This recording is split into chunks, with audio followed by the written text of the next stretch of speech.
매일매일 말씀으로 승리하시는 저와 여러분들 되시길 주님의 이름으로 축원합니다. 자, 오늘 말씀은 주기도문 두 번째 시간입니다. 우리가 계속 한 달여 정도 기도에 대해서 함께 배우고 있는데요. 바른 기도의 모습이 어떤 모습이냐, 그리고 기도의 내용들을 통하여 우리가 당면한 우리 인생의 문제들을 어떻게 풀어가야 할 것이냐라고 하는 것에 대한 내용을 함께 살펴보고 있습니다. 자, 제목 같이 한번 읽어보겠습니다. 다 같이 읽겠습니다. 시작.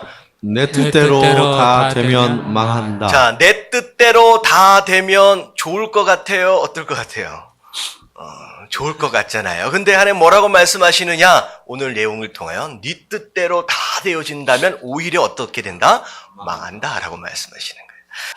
자, 오늘 말씀은 주기도문의 두 번째 시간으로서 10절에 나와 있는 나라가 임하시오며 뜻이 하늘에서 이루어진 것 같이 땅에서도 이루어지이다. 이 10절에 대한 내용을 함께 나누도록 하겠습니다. 자, 첫 번째 내용이 나라가 임하옵시며. 자, 여기서 말하고 있는 나라는 누구의 나라일까요? 하나님의 나라입니다. 자, 나라가 임하시오며, 그러니까 나라가 임하옵시며 라고 기도한다라고 하는 것은 나라가 지금 여기에 있는 거예요? 아직 있는 게 아니에요. 아직 있지 않으니까 기도하는 것이죠. 다시 말하면 이미 내가 누리고 있는 나라다라고 한다면 이 땅의 나라를 의미할 겁니다. 이 얘기는 아직 내가 누리지 못하고 있는 나라는 곧 하나님의 나라를 의미하는데 그 나라가 내 삶에 임하기 원합니다 라고 기도하며 간구하라 라고 말씀하고 계시는 거예요. 자, 여러분들 하나님의 나라는 어떤 나라라고 생각을 하십니까? 일반적으로 국가, 나라라고 하는 것이 이제 세워지려고 한다면 세 가지 기본 요소가 있다라고 얘기를 합니다. 첫 번째는 국민, 두 번째는 주권, 그 다음에는 영토, 이렇게 해서 우리가 초등학교 때 사회 시간에 좀 배웠잖아요. 근데 하나님 나라가 세워짐에 있어서 가장 중요한 것이 무엇이냐? 그것은 바로 하나님의 통치입니다. 하나님이 다스리는 나라. 여러분, 하나님이 다스리는 바로 그곳이 바로 하나님의 나라이며 그게 바로 천국이다라는 거예요. 자, 5월에 들어와서 5월은 어떤 날이라고 얘기를 하느냐? 가정의 달이다라고 얘기하는 거예요. 여러분들의 가정이 천국 되어지기를 원하신다라고 한다면 여러분 아멘 하십시다. 아멘.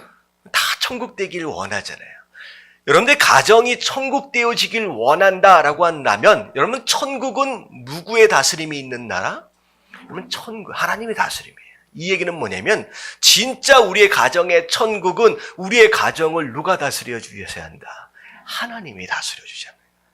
내가 아빠기 때문에, 내가 엄마기 때문에, 내가 가장이기 때문에, 내가 부모기 때문에, 내가 누구기 때문에 내 마음대로 다 따라와라 라고 하는 그것이 아니라 하나님, 내 가정을 하나님이 다스려 주시길 원합니다.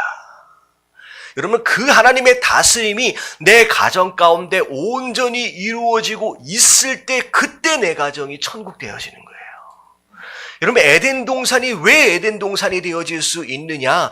여러분, 에덴 동산 처음에는 누구의 다스림이에요? 여러분, 하나님의 다스림이 완벽하게 이루어지고 있었기 때문에, 그리고 그 안에 있는 모든 만물들이 그 다스림에 철저하게 순종되어지고 있었기 때문에 여러분, 그게 에덴 동산이었다는 거예요. 근데 그 에덴 동산 안에 죄가 들어왔어요. 하나님의 말씀에 대하여 거역하기 시작하고 불순종하기 시작하는 순간 더 이상 그 장소는 에덴 동산이 아니게 되는 거예요. 하나님을 피하게 되고 하나님 앞으로부터 숨게 되는 그런 인생이 되어버렸다는 거죠. 여러분, 같은 장소라고 할지라도, 같은 것을 누리고 있다라고 할지라도 거기가 에덴 동산, 거기가 천국, 거기가 하나님 나라가 되어지길 원한다라고 한다면 그 안에 누구의 다스림이 있어야 되느냐? 하나님의 다스림, 하나님의 통치가 있어져야 한다라는 거예요. 여러분, 정말로 내 가정이 천국 되어지길 원하시길 기도하신다라고 한다면 가장 첫 번째 우리가 기도해야 할 것이 무엇이냐? 하나님, 내 마음대로가 아니라 누구의 다스림? 하나님의 다스림이 임하는 그런 가정 되게 하시고 그런 교회 되게 하시고 그런 직장 되게 해달라고 여러분 먼저 기도할 수 있는 저와 여러분들 되시길 주님의 이름으로 축원합니다. 지난주의 말씀은 누구에게 기도해야 하느냐 기도의 대상이었고요. 오늘 말씀은 무엇을 기도해야 하느냐 무엇을 간구해야 하느냐라고 하는 것에 대한 첫 번째 내용이에요. 가장 첫 번째, 하나님 나를 다스려 주시옵소서예요.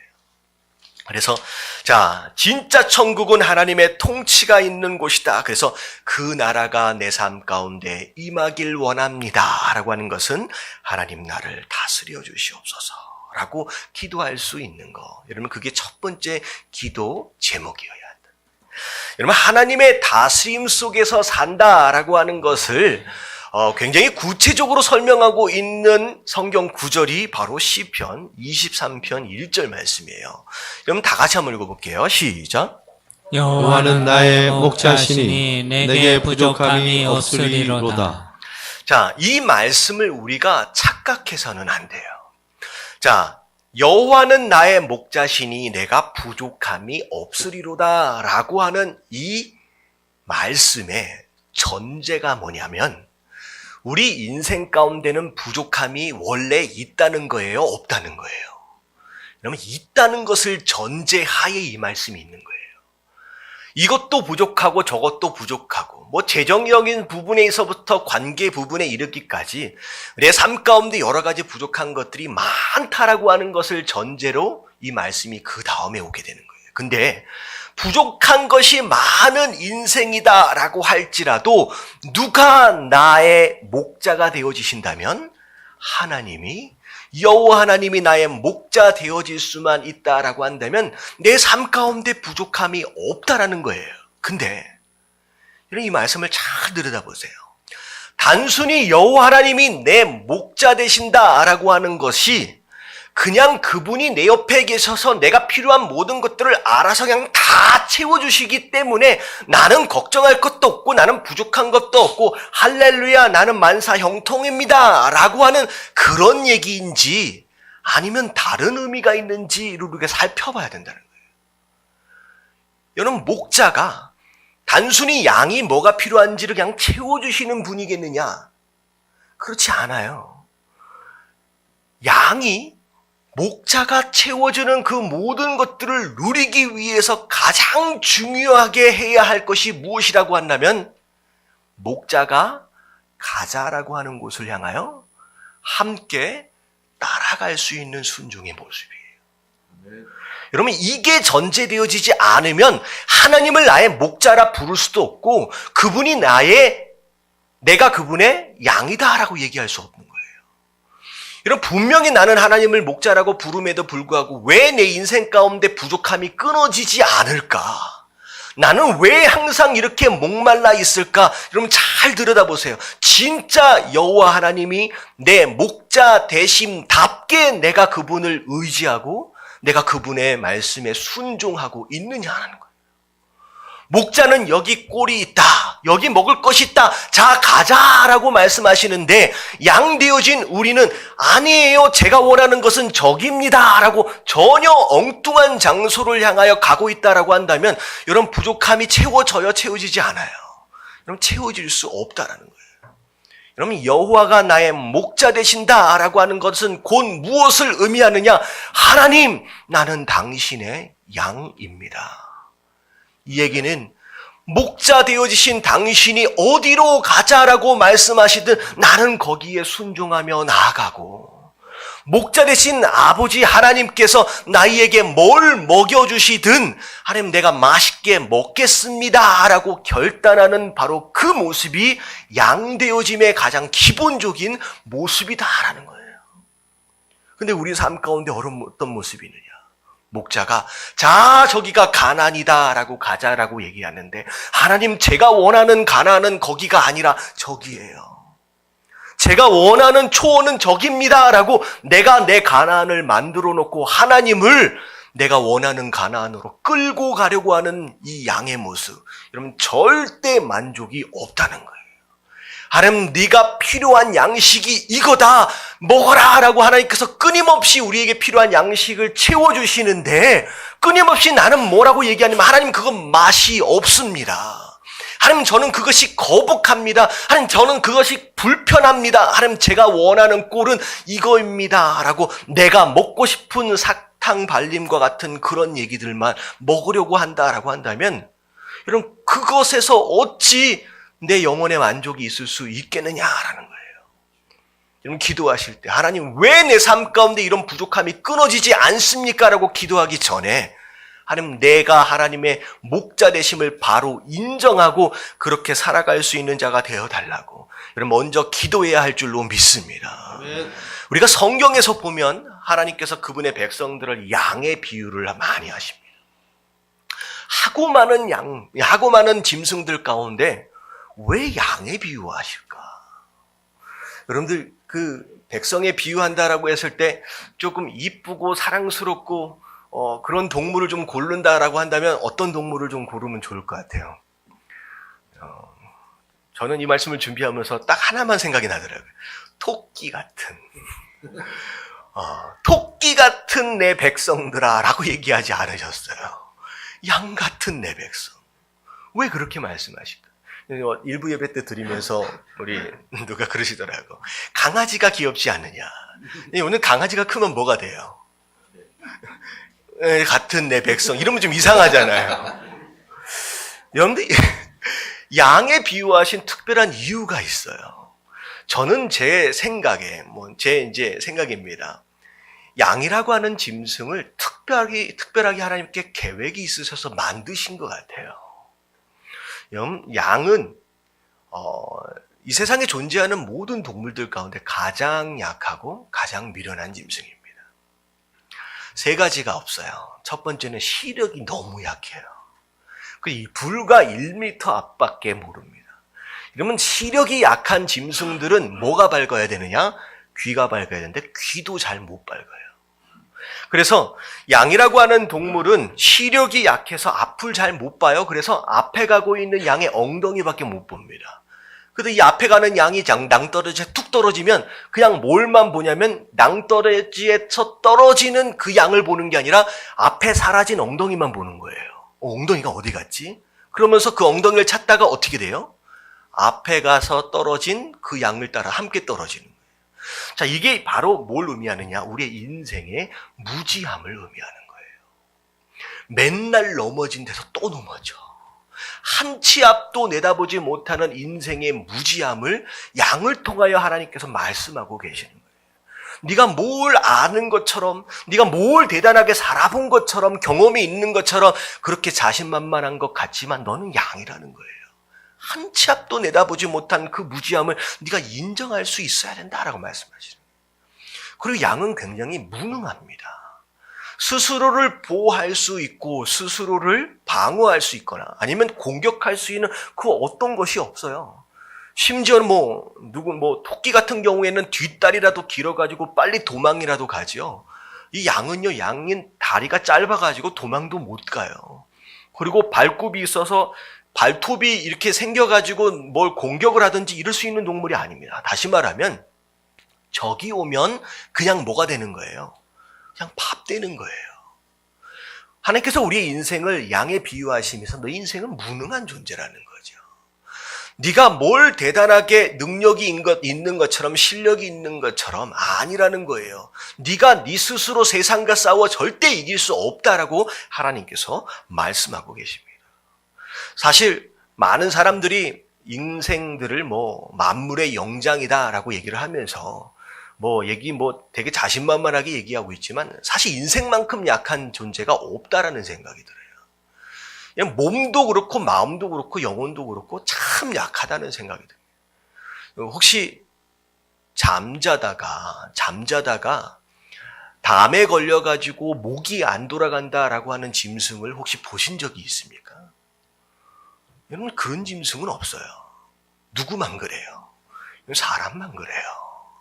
어떻게 잠을 자다가 잘못 잤다고 해가지고 담에 걸려서 목이 안 돌아요. 가끔 그래요. 제가 한 2, 3일 전에 저희 아들내미 지금 6개월 됐어요. 기저귀를 갈아주려고 허리를 살짝 숙였는데 여기 담이 걸렸어요. 그래가지고 이쪽으로 못 누워서 자요. 여러분, 이렇게 숙였다고 담 걸리는 짐승은 사람밖에 없어요. 그럼 사람만큼 육신의 연약함을 가지고 있는 존재가 없습니다. 마음도 마찬가지예요.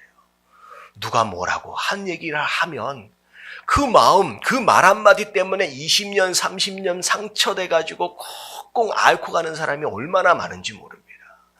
내 어머니가 나한테 이런 얘기를 했는데, 내 아버지가 나한테 이런 얘기를 했는데.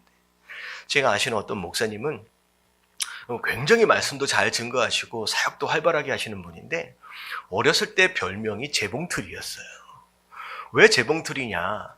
학창시절 때 남녀공학이었는데 남자반 여자반이 나눠져 있었는데요.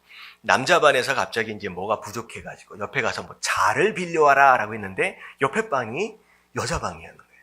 이 이제 여자방에 딱 들어가면 어때요? 문을 열고 딱 들어가면 여자 학생들이 한 50명 정도가 쫙 들어오면 얼마나 떨려. 근데 심부름을 하러 갔는데 자를 빌려야 되는데 떨려가지고 그 앞에서 한 1분, 2분을 벌벌벌 떨었다는 거예요. 근데 큰 맘을 먹고 문을 열고 딱 들어갔는데 자를 빌리러 왔는데요 라고 하는 말을 잊어버렸어.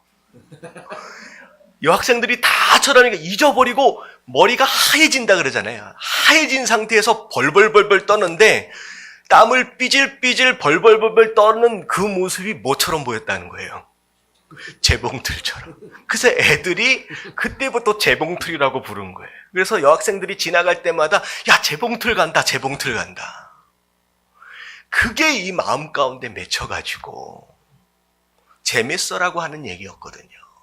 근데 그게 마음 가운데 메어가지고 평생 나는 재봉틀, 나는 재봉틀. 그래서 그것 때문에 그 목사님이 되셨는데 결국은 처음 설교하려고 딱 떴는데 뭐가 발동하기 시작했어요. 재봉틀이 발동하기 시작해가지고 말씀을 하나도 못 전해요. 결국은 기도하는 것으로 말미암아 이 재봉틀에 대한 상처가 치유되어진 것으로 말미암아 그때부터 사역을 왕성하게 하기 시작해요. 그럼 많은 성도들 가운데 이 마음의 상처에 매여가지고 아무 일도 못하는 사람이 있어요. 심지어는 교회에 왔을 때 어떤 마음으로 오느냐 하면 상처 받으려고 시험 들려고 작정하고 온 사람이 있어요. 나한테 무슨 말만 해봐라 라고 하는 그런 마음으로. 여러분, 그런 사람은 끊임없이 10년, 20년 신앙생활에도 계속 기저귀만 갈아주는 어린아이 신앙생활밖에 안 된다는 거죠. 여러분, 인생이 그런 거예요. 몸도 약하고 마음도 약하고. 여러분, 자신만만해 하지 마십시오. 하나님은 너희는 양이다 라고 말해요. 그리고 양은요, 귀소 본능이 없어요. 집에 못 돌아와요. 개들은요, 한 50km를 내다 놔도요, 집에 돌아와요. 근데 양은요, 1km만 내다 놔도 집에 못 돌아와요. 여러분, 이것은 인생이 어떤 인생을 얘기하고 있느냐. 맨날 길 잊어버려요. 맨날 길 잊어버려요. 하나님, 여기가 아닌 것 같은데요. 하나님, 또 넘어졌습니다. 또 잃어버렸습니다. 하나님, 내가 어떻게 해야 합니까? 맨날 길을 잊어버릴 수밖에 없는 우리 인생의 연약함. 여러분, 그 연약함을 말씀하시기 위해서 양을 만드신 것 같다라는 생각이 들어요. 그래서 성경에서는 뭐라고 말씀하고 있느냐. 예수님 말씀입니다. 마태복음 9장 36절 다 같이 읽겠습니다. 시작. 무리를 보시고 불쌍히 여기시니 이는 그들이 목자 없는 양과 같이 고생하며 기진함이라. 자, 양한테 뭐가 없으니까 고생한다고요? 목자가 없으니까 고생한다는 거예요. 내 마음대로 내가 가고 싶은 데 다 가보고 내가 하고 싶은 거 다 해보고 내가 먹고 싶은 거 다 먹어보면 너무 자유롭고 좋을 것 같지만 하나님 뭐라고 말씀하시냐면 네가 목자 얘기를 안 들으면 그냥 고생한다는 거예요. 네가 기진한다라고 하는 거예요. 그래서 성경에 예수님께서 탕자의 비유를 말씀하시면서 뭐라고 말씀하시느냐. 둘째 아들이 마음 가운데 어떤 생각을 풀었어요. 내가 이 집을 떠나면, 아버지의 다스림을 내가 떠나면 내가 정말로 행복하고 자유로울 것 같은데 여러분, 이건 환상이에요. 없는 거예요. 허상입니다. 근데 그걸 믿고서 집을 떠나봤어요. 아버지를 떠나봤더니 여러분들, 그 작은 아들이 정말로 행복했습니까? 아니었어요. 잠깐 행복하고 잠깐 자유로운 것 같지만 바로 고생문이 열리는 거예요. 결국은 어떤 일이 벌어져요?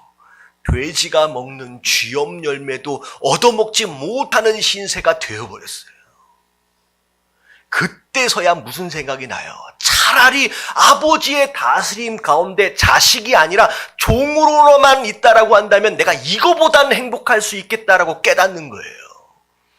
여러분, 이 말씀 가운데 참 은혜가 뭐냐면, 진짜 은혜가 뭐냐면, 이 아들이 떠난 다음에 쥐염 열매를 주는 자가 있었다 없었다? 여러분, 없었다가 은혜예요. 왜 그런지 아세요? 만약에 쥐염 열매라도 주는 자가 있었다라고 한다면 그걸로 연명하면서 아버지에게 안 돌아갔을 거라는 거예요. 그럼 만약에 여러분 인생 가운데 진짜 꽉 앞과 뒤가 완전히 막혀서 진짜 쥐염 열매조차도 주지 않는 상황이 벌어졌다라고 한다면 여러분 신호라고 여기시길 주님의 이름으로 축원합니다. 누구에게 돌아갈 신호? 이제는 아버지에게로 돌아갈 신호가 왔구나라고 여겨져야 돼요. 진짜 저주스러운 인생은 뭐냐면 그 간간히 주어지고 있는 그 쥐염 열매로 간신히 배를 채우고 있는 그런 인생이 가장 저주받는 인생이에요. 여러분, 간신히 지금 살아남고 있다라고 하는 것에 안심하지 마십시오. 간신히 연명하고 있는 인생은 오히려 버림받은 인생일 수 있다는 거죠. 하나님 뭐라고 말씀하시냐? 떠나면 행복이 아니라 내 다스림 가운데 있는 그것이 진짜 행복이다라고 말씀하셔요. 여러분, 이 하나님의 다스림 안으로 들어가시게 되길 주님의 이름으로 축원합니다. 여러분들, 한국이 축구를 잘하는 것 같아요? 못하는 것 같아요? 여러분, 이 질문에 있어서 확실하게 대답할 수 있는 사람은 한국 사람들 가운데 없을 것 같아요. 이건 잘하는 것 같기도 하고 또 못하는 것 같기도 하고. 근데요, 여러분, 어떤 특정 시기에 야 정말로 잘했다라고 얘기할 때에 반문하지 않을 수 있는 그때 그 시기가 있어요. 언제였어요? 여러분, 2002년 월드컵이 있었어요. 저는 그때 미국에 있었는데 저는 그때까지만 해도 별로 축구에 관심이 없었어요. 그래서 축구 우리 청년들끼리 응원한다라고 해가지고 뭐 광장에 모였을 때 저 혼자만 까만색 가죽 잠바 입고 가가지고 욕 먹었어요. 야, 너 뭐냐? 라고 되게 욕 먹었거든요.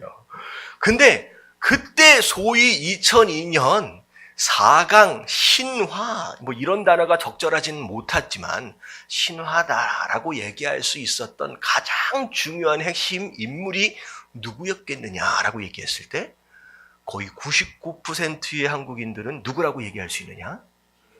히딩크라고 얘기할 수 있어요. 여러분, 그 전까지만 해도 물론 뭐 피파 랭킹 몇이다 했다 했지만 별로 명함을 내밀 수 있는 민족은 아니었습니다. 실력이 아니었어요. 근데 누가 바뀌니까? 여러분, 감독이 바뀌니까. 여러분, 인생이 그런 거예요. 우리의 인생의 감독이 바뀌어야 돼요. 할렐루야. 여러분, 오늘 내가 이 오늘이라고 하는 이 시간을 내가 한번 살아봤다라고 하는 사람 혹시 있으세요?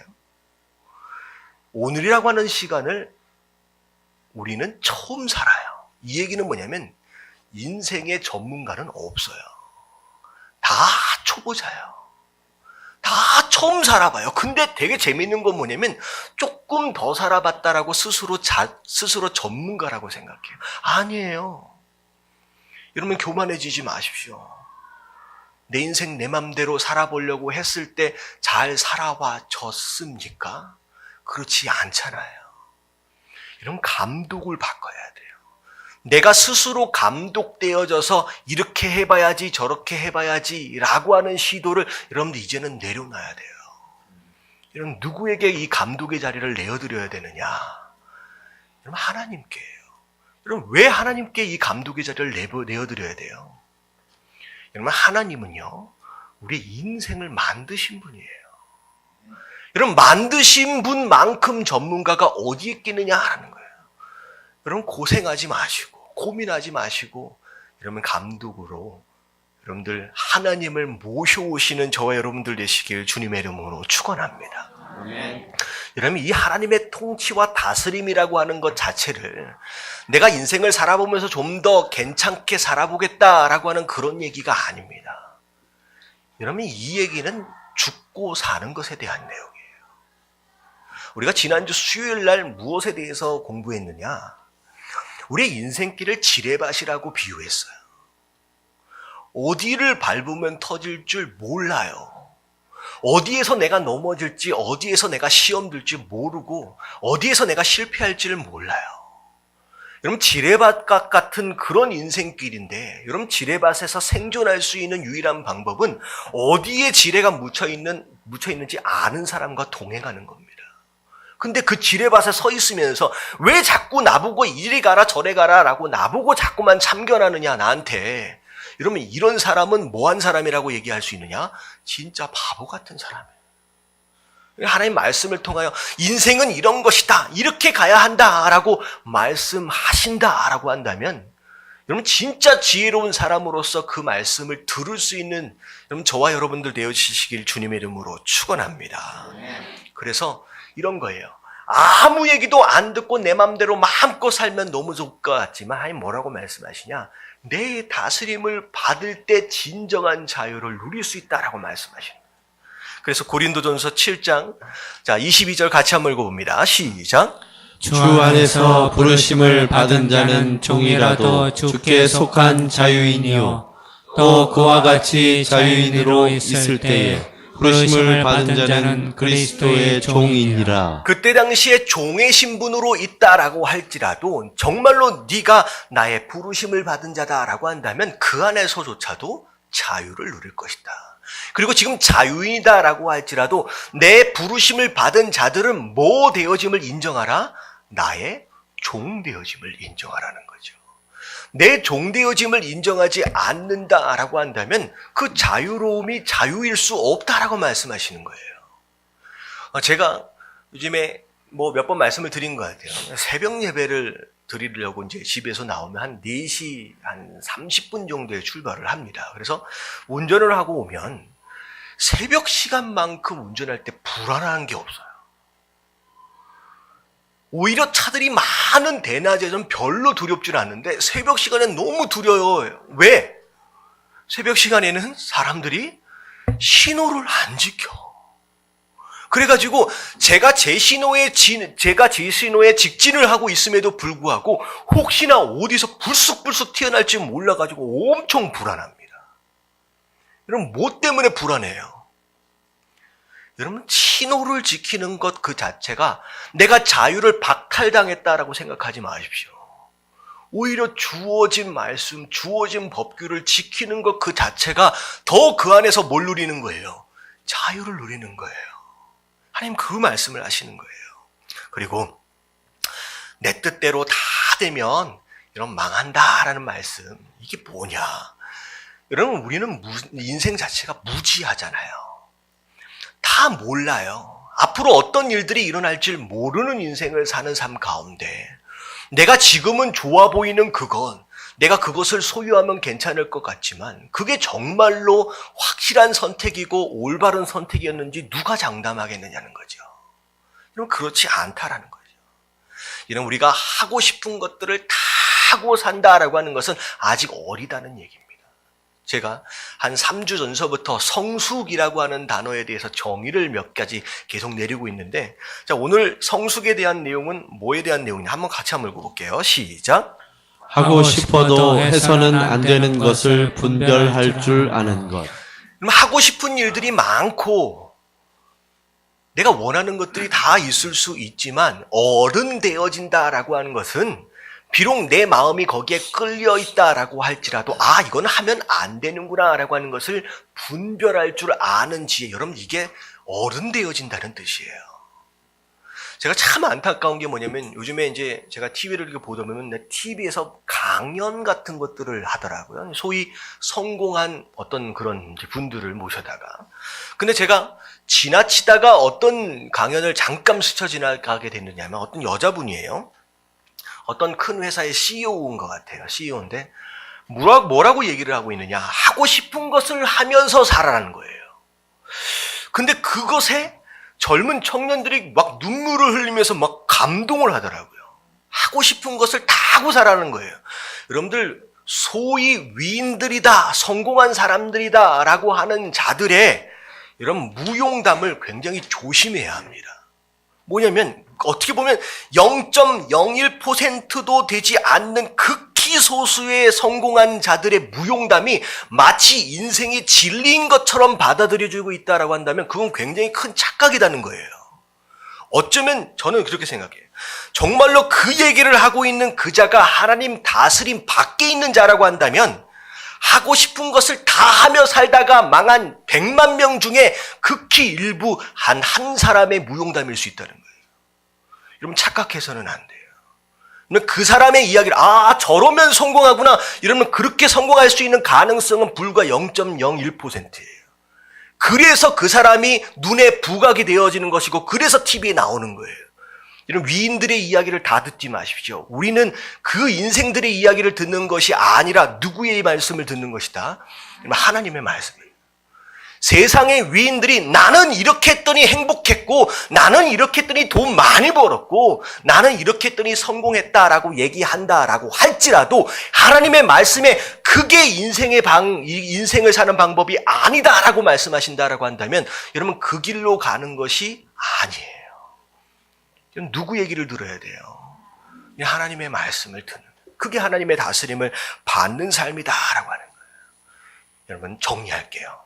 정말로 하나님의 다스림 가운데 여러분들 가정도 마찬가지고 직장도 마찬가지고 이러면 인생도 마찬가지고 진짜 천국을 경험하기를 원하신다라고 한다면 내가 나 스스로 감독되어짐을 포기하시고 누구의 다스림을 받아라? 하나님의 다스림을 받으십시오.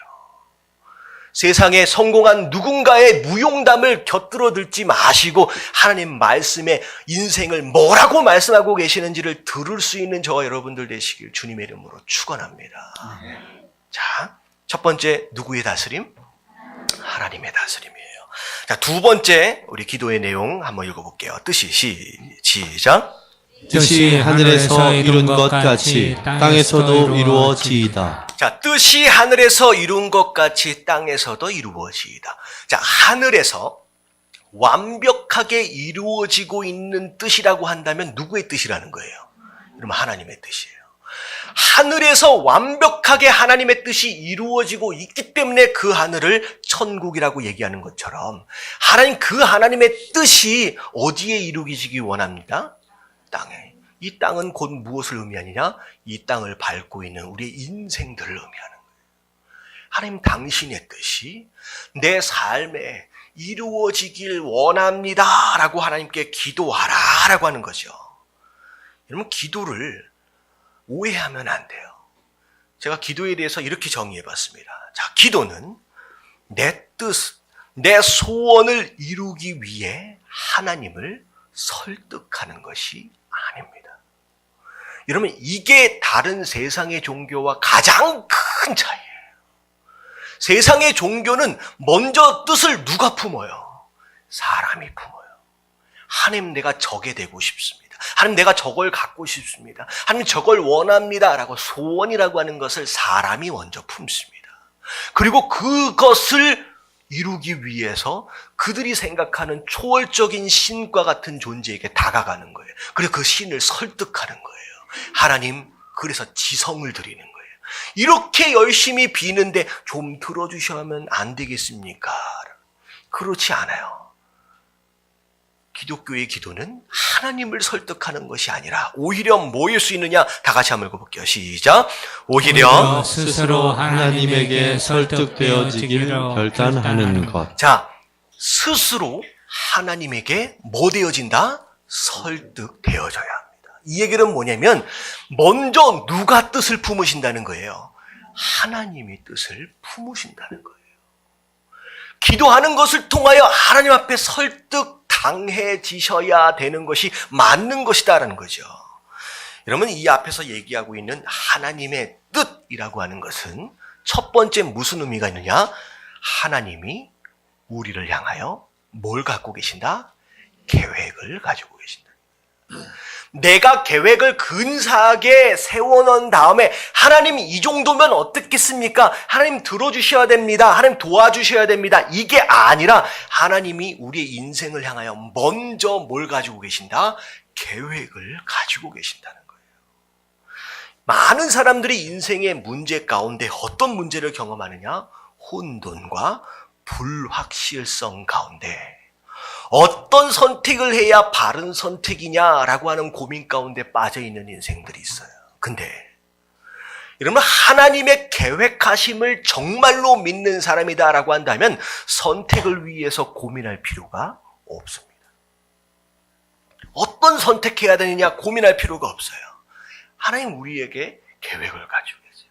심지어 지금은 그 계획이 뭔지도 모르겠고 어떤 상황 가운데 내가 이해할 수 없는 상황들이 일어날 수 있습니다. 근데 중요한 건 뭐냐면 왜 이런 계획, 왜 이런 일들이 일어날까? 여러분들 이해하려거나 설명하려고 애쓰지 마십시오.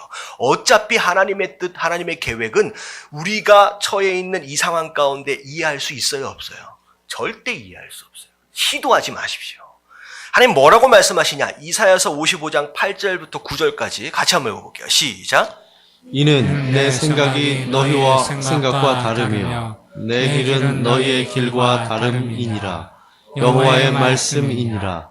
이는 하늘이 땅보다 높음같이 내 길은 너희의 길보다 높으며 내 생각은 너희의 생각보다 높음이니라. 자, 하나님 뭐라고 말씀하시냐? 너의 생각과 내 생각은 아예 처음부터 뭐하다?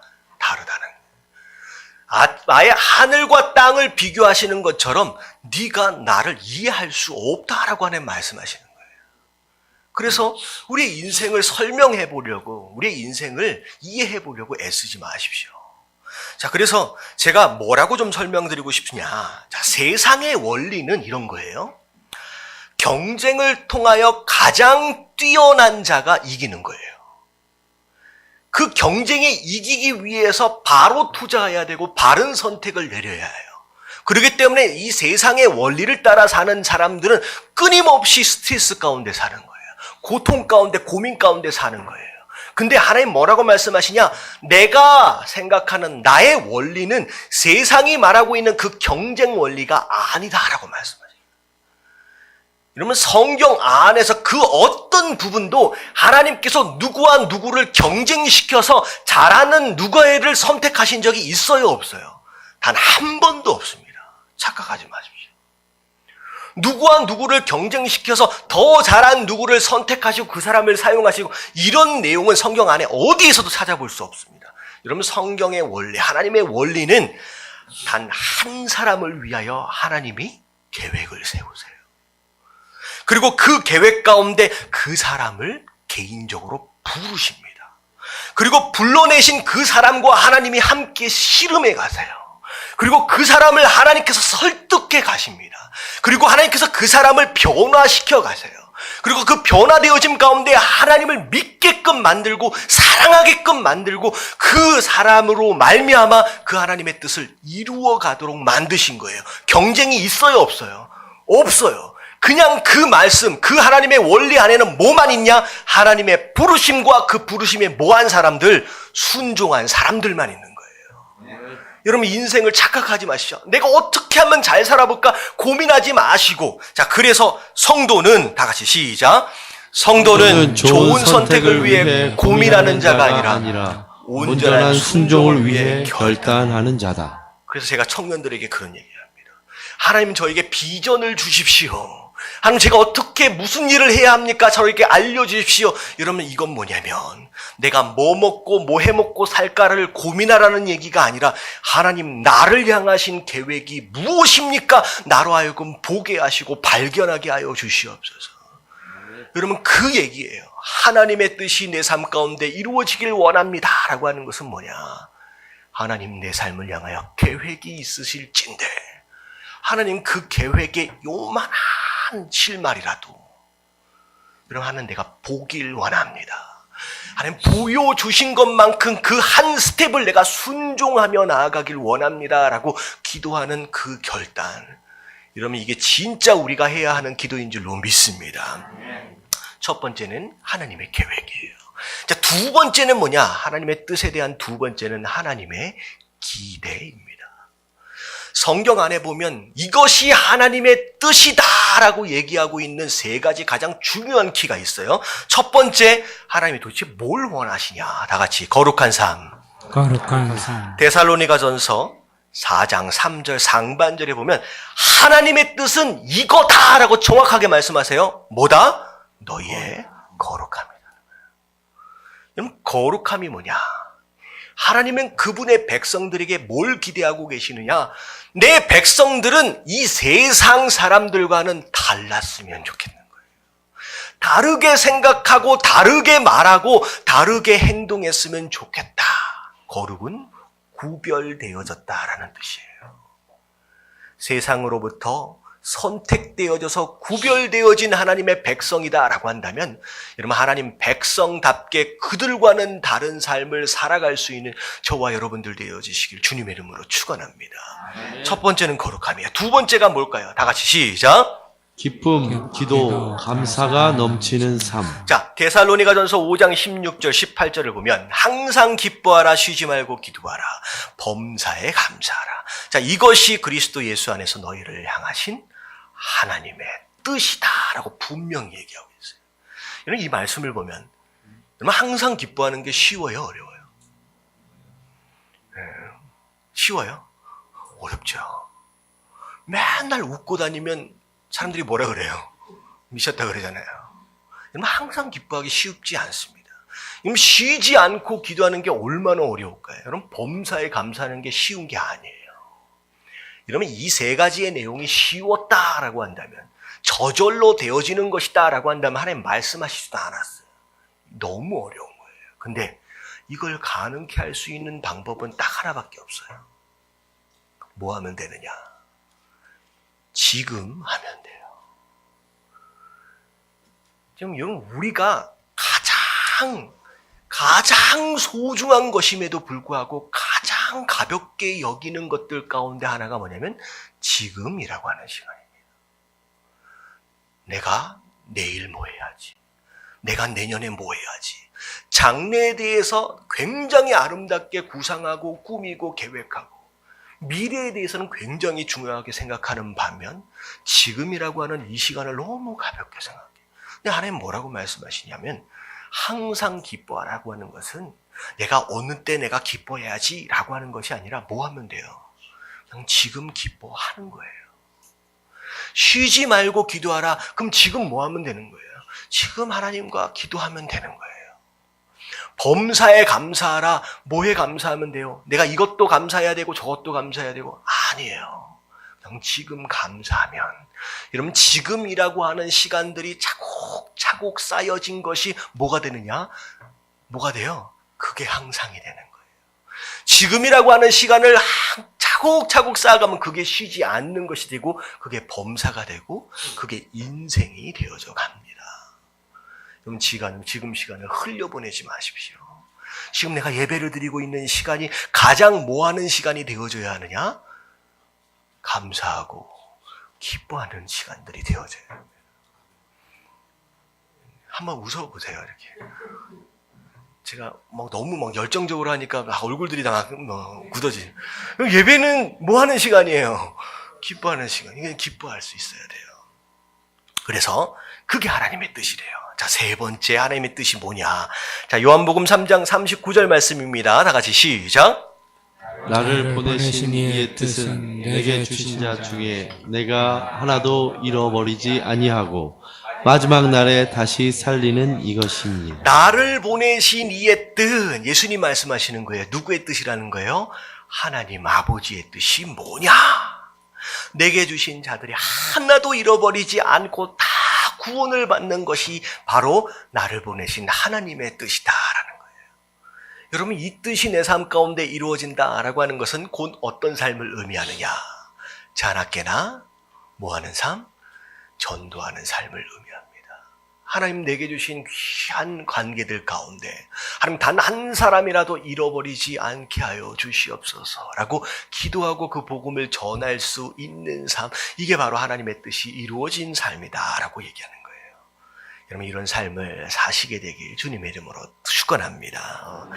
자, 그 하나님의 뜻이 땅에서도 이루어지기를 원합니다라고 하는 거, 결국은 기도는 내 소원을 이루어내는 수단이 아니라 누구의 뜻이 이루어지는 것? 하나님의 뜻이 이루어지는 거라는 거예요. 많은 사람들이 먼저 내 계획을 세우고 먼저 내 품을 품고 하나님 앞에 나와요.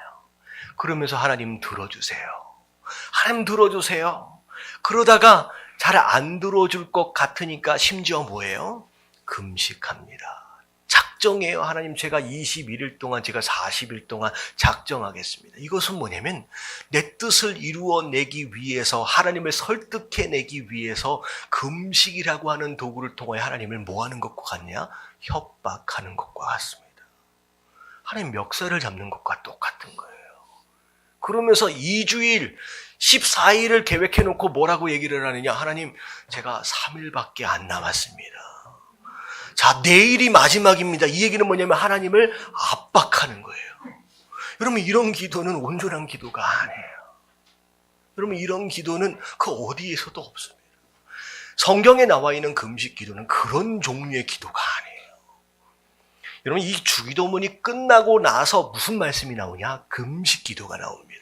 여러분, 제가 금식 기도가 뭘 의미하는지 그때 다 설명을 드릴게요. 이건 광고한 거예요. 예고편입니다. 그럼 저는요, 어렸을 때부터 저희 어머니 아버지가 미울 때가 있었어요. 어머니 저기 계시는데. 왜냐하면 제가 중학교 다닐 때 저희 친구들이 자전거를 다 타고 다니는데 나만 자전거가 없는 거예요. 자전거를 사달라고 그렇게 얘기를 했는데도 결국은 자전거를 못 샀어요. 그래가지고 제가 마음 가운데 우리 아빠랑 엄마는 나쁜 부모님이다라고 생각했습니다. 여러분, 철이 있는 거예요, 없는 거예요? 여러분, 이런 류예요. 여러분, 성도로 살아가면서 참 철없는 사람이 얼마나 많은지 몰라요. 여러분, 제가 부모님에 대하여 그거 하나 안 사준 것으로 인하여 나쁜 부모님이라고 생각하는 것 그 자체가 참 철이 없다라고 우리가 다 아는 것처럼 내가 원하는 그 무엇인가가 들어지지 않는다라고 해서 나쁜 하나님, 내 왜 이러십니까? 라고 얘기하고 있다라고 한다면 여러분, 그거는 뭐가 없는 것이다? 철이 없는 거예요. 이 안에 뭐라고 말씀하시나? 좀 어른이 되라고 말씀하시나? 네가 원하는 대로 다 되어지면 망한다는 거야. 죽는다는 거예요. 네게 지금 너에게 딱 필요한 그 응답이 있다. 그래서 기도 응답은 노 하시는 것도 응답이라고 말씀하시잖아요. 여러분, 성숙해질 필요가 있어요. 그래서 예수님 뭐라고 말씀하시냐? 누가복음 22장 42절 마지막 말씀입니다. 다 같이 읽겠습니다. 시작. 이르시되 아버지여, 만일 아버지의 뜻이거든 이 잔을 내게서 옮기시옵소서. 그러나 내 원대로 마시옵고 아버지의 원대로 되기를 원하나이다 하시니. 예수님의 이 기도가 우리의 모델 되어져야 돼요. 먼저 뭘 구했어요? 하나님이 원하시는 것이, 아버지의 뜻이 이 잔이 지나가는 것이라고 한다면 그렇게 해주세요. 하지만 내가 원하는 내 뜻대로 되어지면 안 됩니다. 누구의 뜻대로? 하나님의 뜻대로. 이 얘기는 곧 무엇을 의미하냐? 기도할 때 여러분, 기도해야 돼요. 뭘 기도해야 되느냐? 하나님, 내가 하나님의 뜻을 알게 해주세요.